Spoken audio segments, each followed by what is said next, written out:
Now, children who grow up in a single-parent home typically face a particular set of circumstances. It's not to say a two-parent household is better, just different. So Franklin County Children's Services has a great program to help fill that void. And January is National Mentoring Month, so it's the perfect time to highlight their need for mentors, especially men. So joining me today, we have Leesa Evans, the volunteer coordinator for FCCS. We also have Peyton Watts and Gary Krygier, who are both volunteer mentors. So welcome to all of you. Thank you. Thank you. Okay, Leesa, we'll start with you. And just why does FCCS feel it is so important to have a program like this? Well, it's important to have a program because we need to pour care and concern and love back into our youth. And we find that our statistics show that we serve about equal amounts, boy and girl, 50-50. Okay. But out of about 500 volunteers, only about 25% of our mentors are male. So sometimes the result of that is that boys have to sometimes wait a little longer to get matched up because we typically try to do same-sex matches. So, you know, we want to provide this opportunity to all the children in the community, and we have a great need for men to role model as well as women.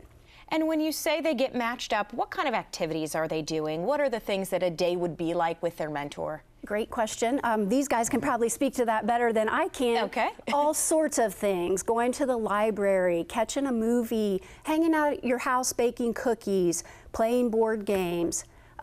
Yes, doing homework together, studying, working on math problems, whatever the common ground that the two find and they want to participate in, it's open game.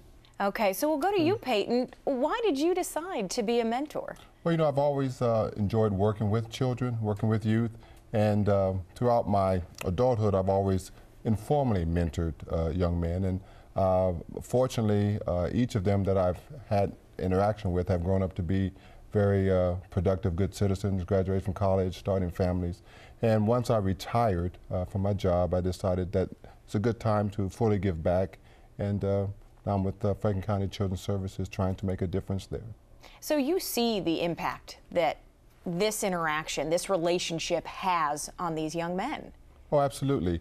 You know, children today especially grow up in a lot of diverse and often unpleasant circumstances. And I believe that everyone deserves an opportunity to succeed. And by having a man there to interact with the youth, to provide him guidance, to provide him direction, can go a long way into making a difference in their lives.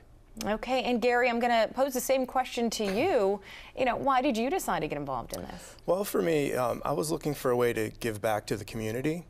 And, you know, the Franklin County Services provided that means. I wanted to do something where I can give, you know, something that I felt comfortable doing and some place where I could make a major impact. And I felt that that was the thing that I could do. You know, as you said, we do have a lot of single-parent households nowadays. And I think, especially, you know, with boys, I think they need a male mentor to see how they should be behaving, to see what it's like, you know, to be in a typical American family. And that's what we try to provide. You know, whether we're doing homework or whether we're doing something like ice skating or launching model rockets, there's learning experiences in all of that.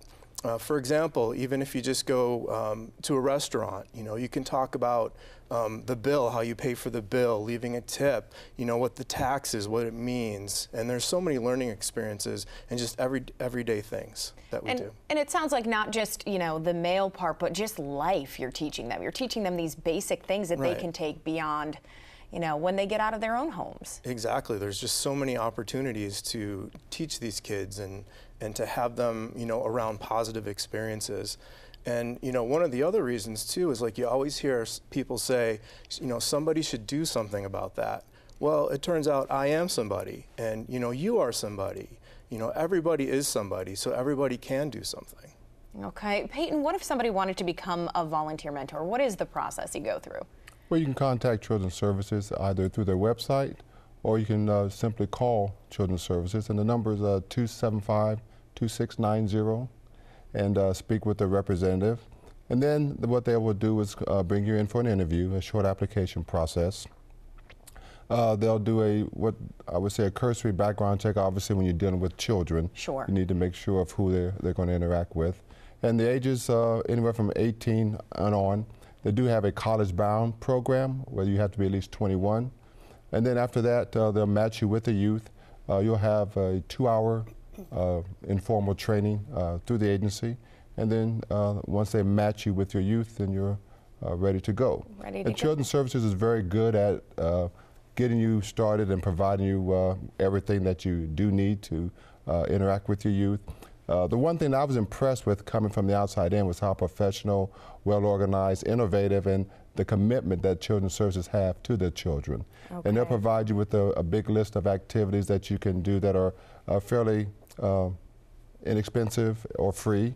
And they also do group outings where they will take you on a field trip, for educational purposes. That's great. I'm going to have to stop you there because we're running out of time, unfortunately. But that is awesome. We have your website, phone number up on screen. So all the men, we're hoping they step forward. So thank you guys. All right, thank you. Thank you.